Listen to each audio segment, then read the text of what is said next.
Hi.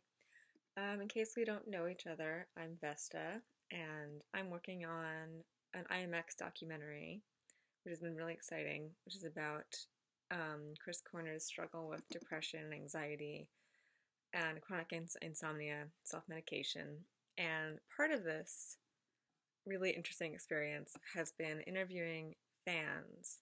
So at the beginning of the Metanoia tour, which was just this last month, um, I interviewed fans at the Fonda show in Los Angeles and at the Great American Music Hall in San Francisco. And everyone was really, really amazing. And so my role in this has been entirely behind the scenes. And it occurred to me recently that um, as a good teacher should be able to take their own test, a good writer and interviewer should be able to withstand their own questioning, which I am not great at when put on the spot, and I absolutely get that I have had time to prepare for this, unlike everyone else who I just kind of accosted and asked them these questions, and they did an incredible job of responding with candor and sincerity, which I would not have been able to do. Actually, in their position, I probably would have declined because I don't think well under pressure. I don't. I'm not accustomed to being on camera, so even doing this is weird. But I felt like I should really answer myself. So here's that. So the first question that I asked was, aside from sound and aesthetics, what is it about Chris and IAMX strongly? And okay, so that is a tough question because sound and aesthetics just off the bat eliminates pretty much everything that draws anyone to any band that they love. So I was actually amazed at how well people were able to sort of get that and then respond to the deeper level that I was seeking. So, and again, like I said, were I in that position, I don't think I could have gotten there as quickly as they did. So, um, so answering that anyway. Um, aside from, I'm even having a hard time now. Like, this is, how did I do this to people? Aside from the dark, decadent, glamorous, um, not only visual aesthetic, but also cabaret style and sound, there is something in Chris's writing that is, or that I feel anyway, has a lot to do with overwhelm, with being overwhelmed by the world that you live in and trying to cope with it. And a lot of that has to do with being this glamorous person, but it's not a facade. Um,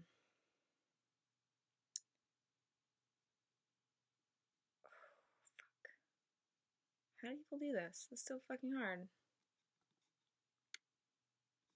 I even wrote notes. This is so hard. God, I respect everyone else so much. Fuck. Jesus.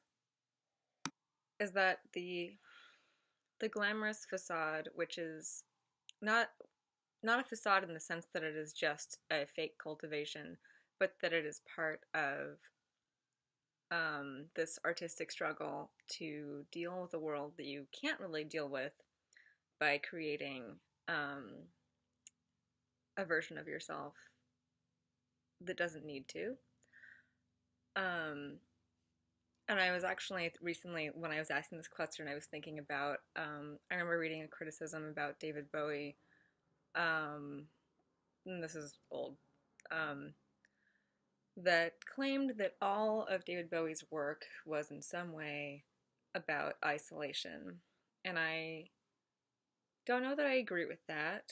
And it's probably an overstatement, but it is still a really interesting perspective. And I think I have actually thought about that a lot in relation to IMX. Not that it's about isolation per se, um, but a struggle with being a person, frankly. I mean, sounds very generalized when we all struggle with that. And not everyone presents that interestingly. But it is a struggle with being a hypersensitive person.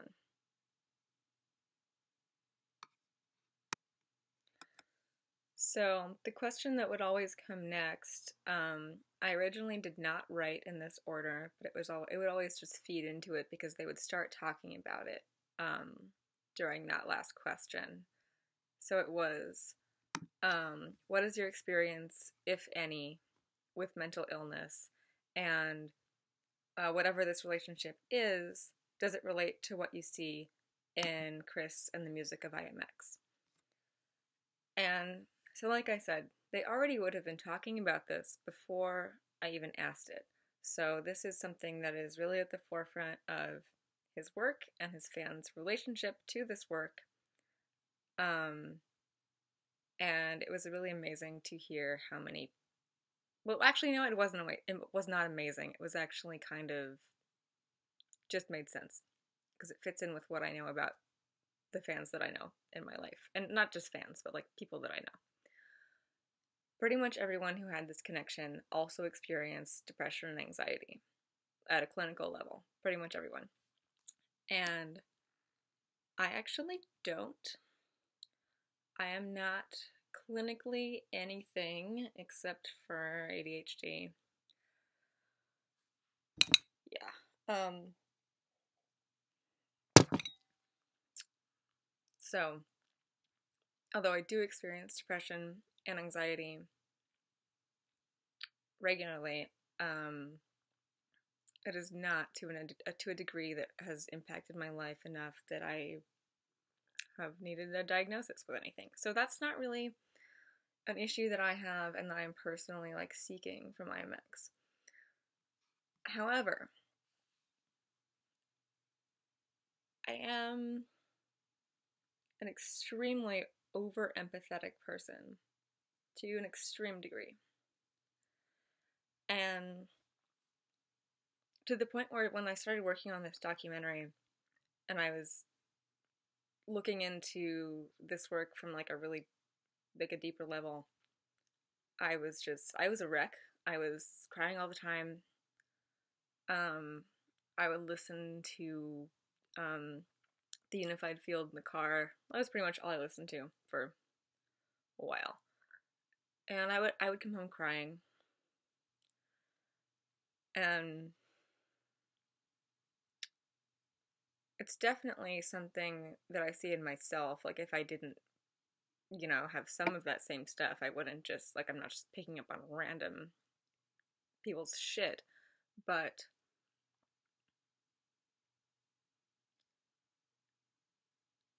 I do have a problem, like a very serious problem with taking on the emotions of others.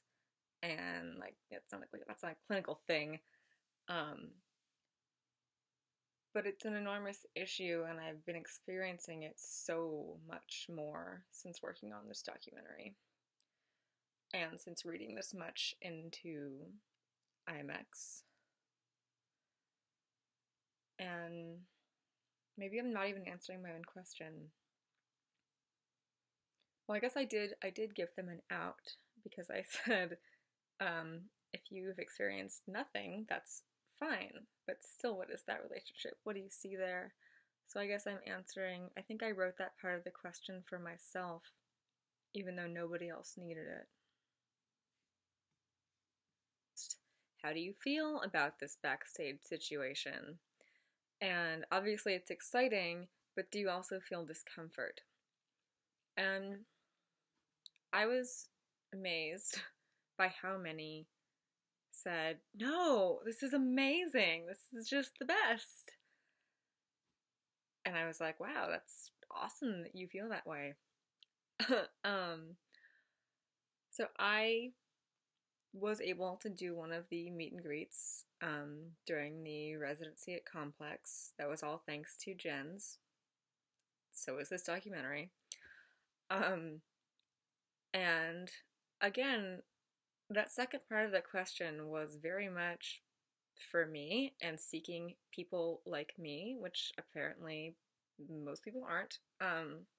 Because yes, obviously it is exciting, but literally all that I felt was discomfort.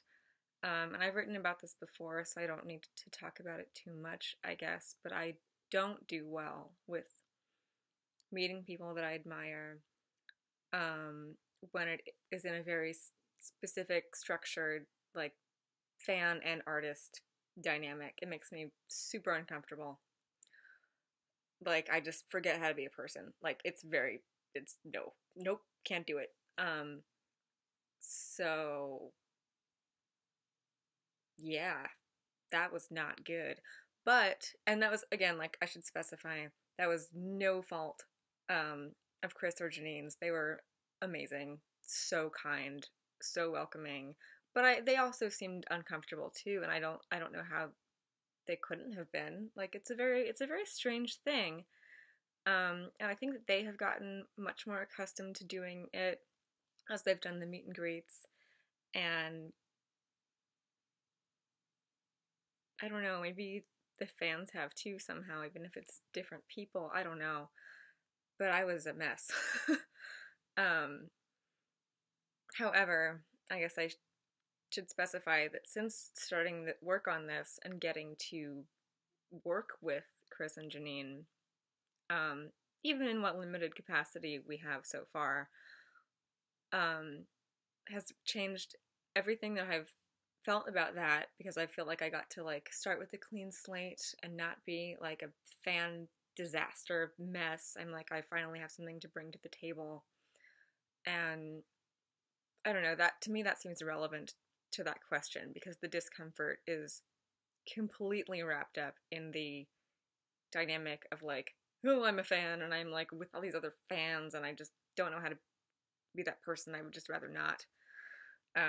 It is definitely like a, I don't know, like an overinflated sense of dignity thing. It's like probably not even healthy. Like, just fucking be a fan sometimes. Humble yourself. I don't know how.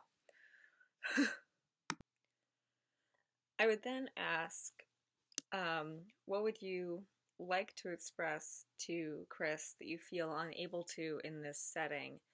And I would also specify that this is not a, like, I did literally say this, hi mom, shout out. Like, he's not going to probably see this later. It's not like you get to communicate it now. I was just asking it to sort of gauge what people are able to communicate versus what they would like to communicate. And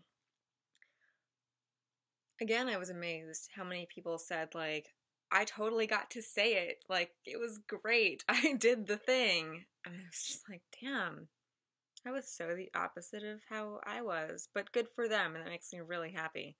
So again, I think that I wrote that question for myself. Because if I were to answer that, it would be, what did I feel unable to say? Like, literally everything. Just, yeah, that's the short answer, is literally everything. Because I forget how to be a person in those situations, as I said. So, how to concisely elaborate on my answer of literally everything. I can't really do that in a short time, although I have done that in some blog posts that you may have read or not. So, a lot of what I wanted to communicate with Chris based on his work has to do with the combination of anxiety and persona, the dandy persona, and how these things go together and how I've experienced this. And I have felt like the anxiety that I feel around this kind of situation is not irrelevant. It is totally related to being a person who has a persona and has to maintain this sort of the way that you, like, I was going to say facade, but that's bullshit. Like, it's what I mean is the way that you see yourself. You want to communicate the way that you see you, and that doesn't always work. And that is so much of what the IAMX persona is. It's not like a random fabrication, but it is communicating a specific thing. And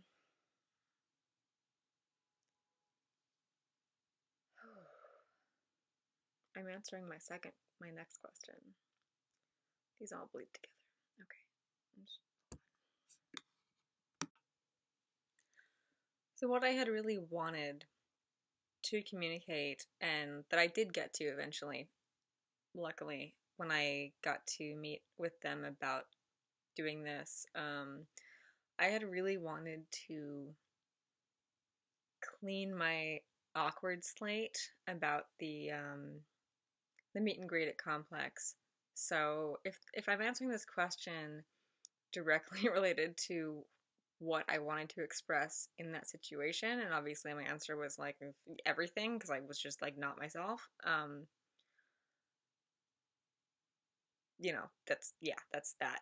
But once I got to think about it more clearly, and I did get to have that encounter outside of that fan dynamic,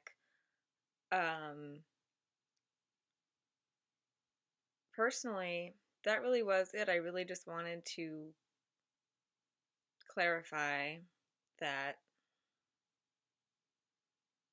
I am a person.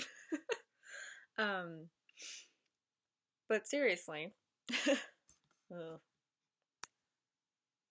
as I said, and then said again, I didn't say anything in that situation, so it's kind of a lot to weed through and deal with. And also, as I said, I did get to express a lot of it and talk with Chris about it at a later time.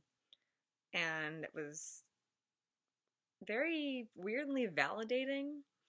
And that's been an interesting thing to notice and deal with, this phenomenon that I think that anyone who is, well, not anyone, I should never say anyone, but a lot of fans crave from whoever it is that you relate to. So for instance, I have this thing, which is obviously my own version of the IAMX that I've made for myself. Which, interestingly, that is one thing that I've never like said anything about, and they haven't said anything about. So actually, that is one thing that I would like to get to explain, like, the meaning of this to me, because I know that a lot of fans have the X tattoo, and they should have expected that, and I'm sure that they did. Like, why wouldn't that happen?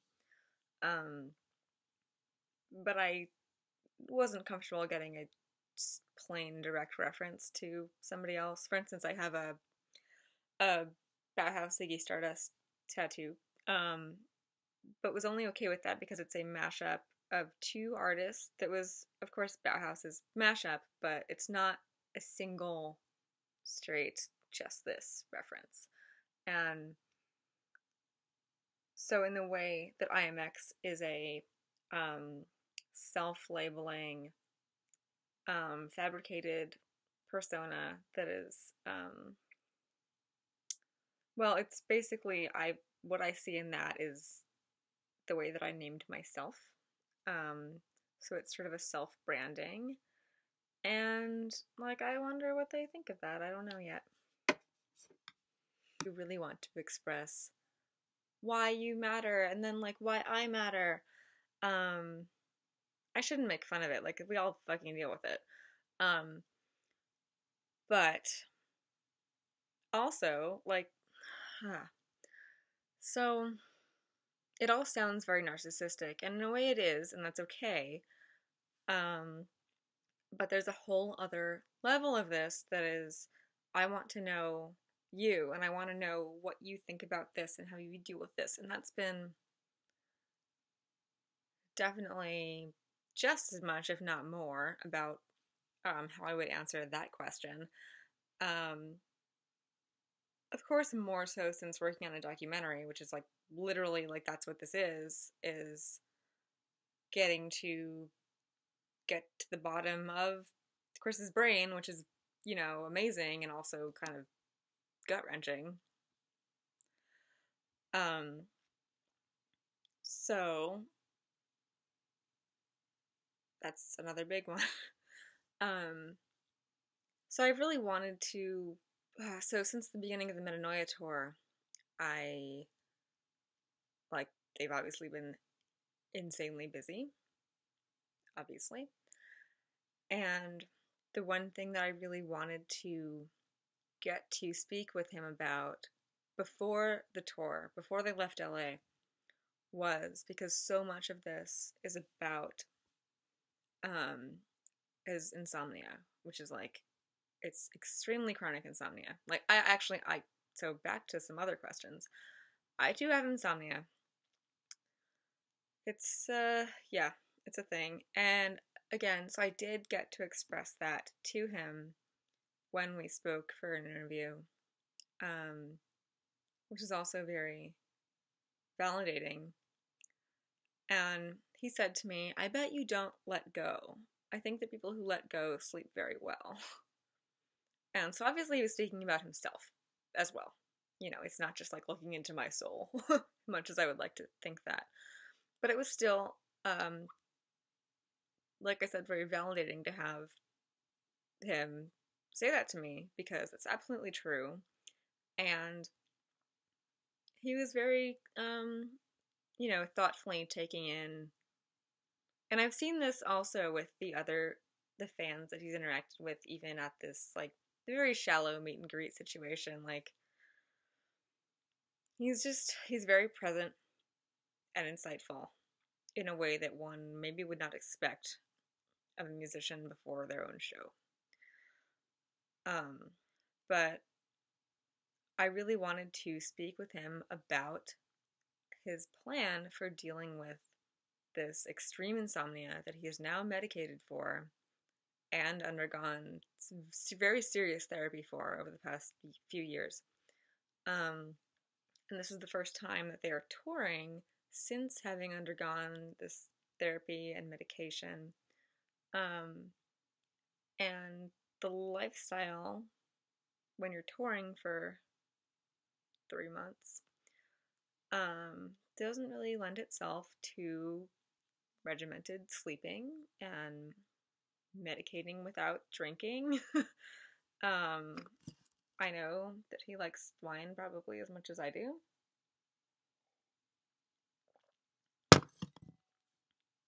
I need this to even talk to myself right now. Seriously. I probably do have some real anxiety. Anyway, that is a thing that I regret not being able to speak with him about before the tour, because I'm sure we will be able to eventually, after it's all done and he has a story of this is what happened, however that went, because I don't know yet. But I think that it would have been really important to get the projection of this is the plan, this is what I have in place, this is what I hope happens, and then to find out later, like, what actually happened, because by no fault of his or anyone's, it's just not going to happen that way. That's life. That's human life, especially if you're an artist on tour. Like, it's just shit happens. Whatever. You can't regulate that. But I know that he was really going to try. So I do wish I could have spoken to him about that before they left California. I know they're in Europe. So hopefully I will get to eventually. Well, I will, because he's doing this fucking documentary. Yes. Look at this. And I think that is true for most IAMX fans. As well as for anyone in the goth scene or who has taken David Bowie to heart in a lifestyle way, or from the Rocky Horror crowd. Like, this is not a hard question.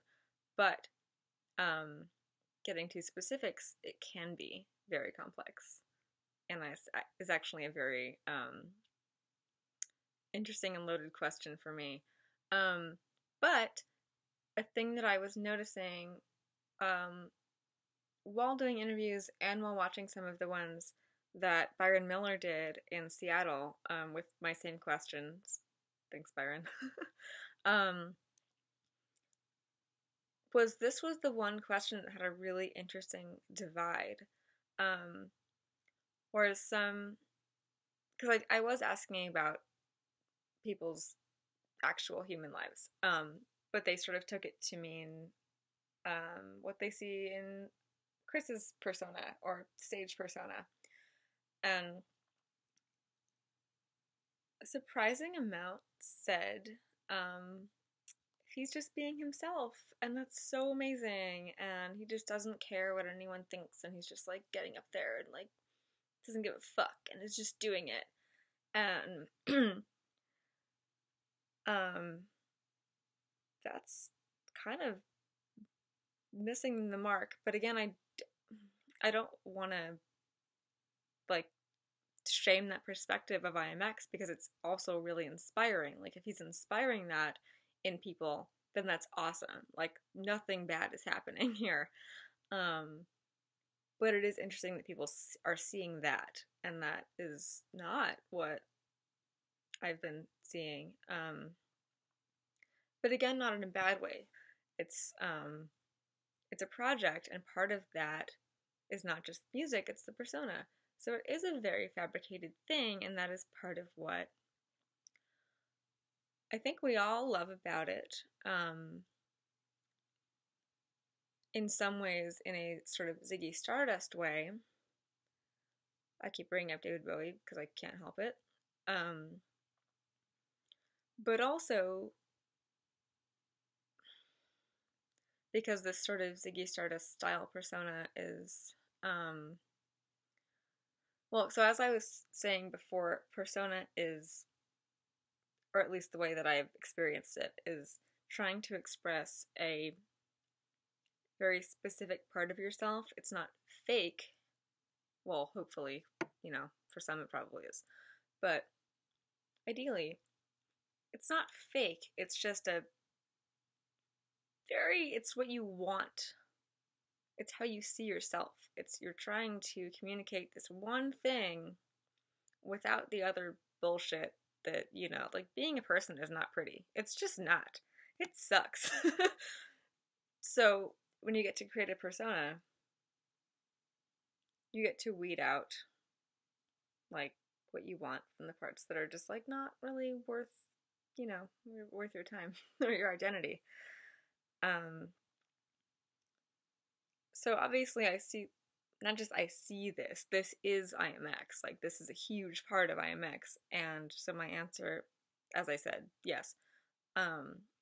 Persona is a huge part of my life, and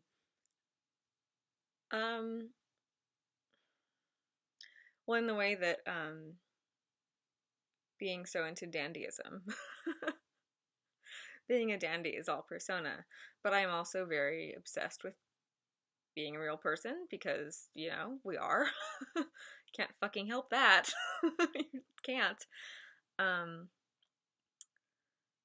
So sort of breaking down the boundary between cultivating this thing and really like making that real, but also making it clear that no one can be that way all the time. We all know this somehow, and I do this in my life. I mean, I'm kind of doing this with this little self-interview right now. I mean, like, okay, look at this. I came home, I put on extra makeup, like, I got this shit together because I wouldn't do it otherwise, but also, like, this is awkward. Like, being candid is very hard, and I try to be very open about things that are hard and that I'm not good at, because, you know, I keep saying, like, being a person is hard, because it is. It just is. And back to IAMX, Chris is really also breaking that barrier down with this documentary, and this was something that I wanted to ask him about, or that I actually did ask him about. We did talk about it a little bit. That this persona, this glamorous, decadent, dandy persona, is breaking down because he's being so honest with the recent albums. I mean, since Unified Field and now with Metanoia, like, there's a whole new level of honesty that was not present in the previous IAMX work that was much more persona barrier. And I don't think it has to change like how we perceive the work and the project, but honesty and persona are a very interesting thing to navigate together. And I deal with this all the time in my life, like every day. Which I wouldn't change for anything. Like that's how I've decided to be myself. Actually, has your perception of Chris changed at all since he moved here and became one of us? And I think I hadn't really thought about that until I started forcing that on others. But it is interesting. So since I'm from LA, I was born here, which I guess is unusual. And so obviously I know a lot of people who are transplants who have come here. Like, this is not a unique thing. We all know this.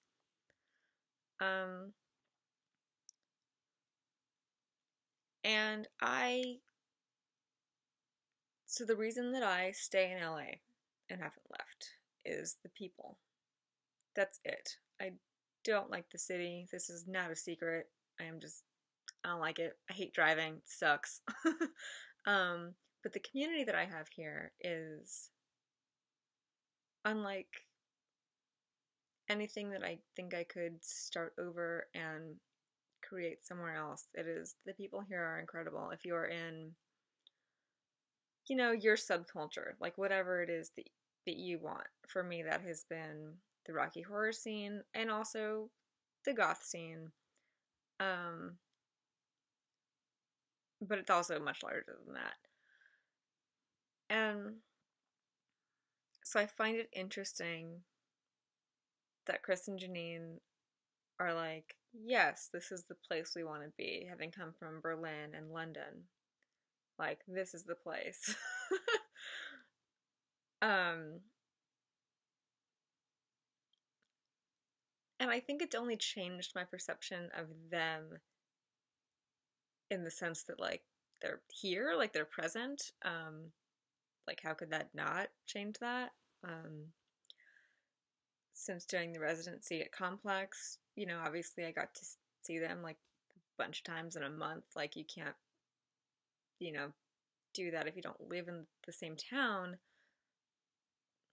But I guess that's not really an insightful answer. That just is a fact. What has been interesting is that it's since they have moved here and because of Complex and that being a very small goth-centric venue, that's why the documentary is happening. Because Jens was able to help them with some of their work from a producing standpoint. And this is a weird thing to say, but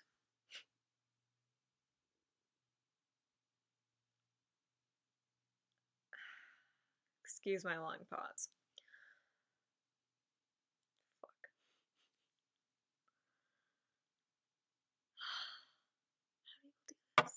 How do people do this?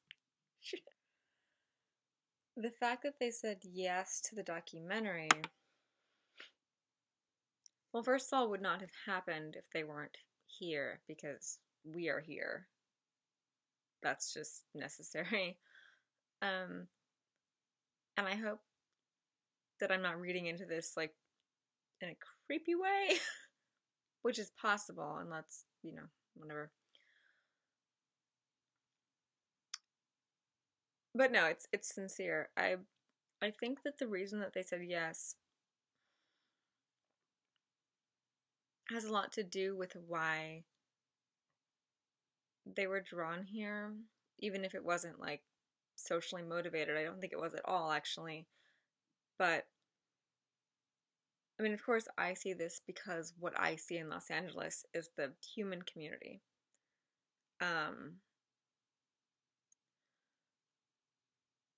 It does seem like they have a very large following in LA that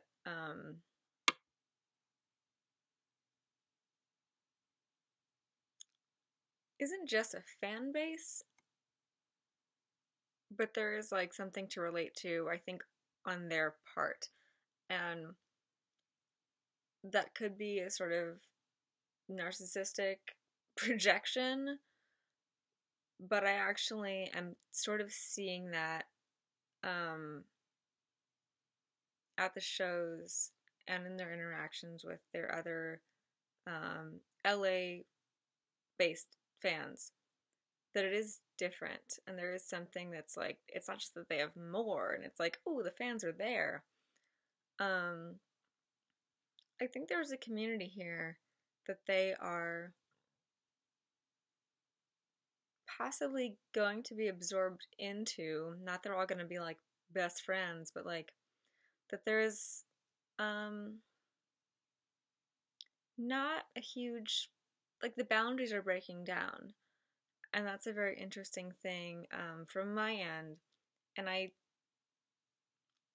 don't know quite yet what that's like for them. I've talked to them a little bit about it, but they've only been here for like a year. Um, and then they've been gone for 3 months. So, but I think that there is going to be an interesting community aspect, which is part of being in LA if you're in like that Hollywood thing, which I'm really not. I don't do that. um, this is my first IMDb credit. um, but the boundaries are thinner, I think, and that could be something, I don't know. They could be interesting. Thanks for sticking with me through this weirdness.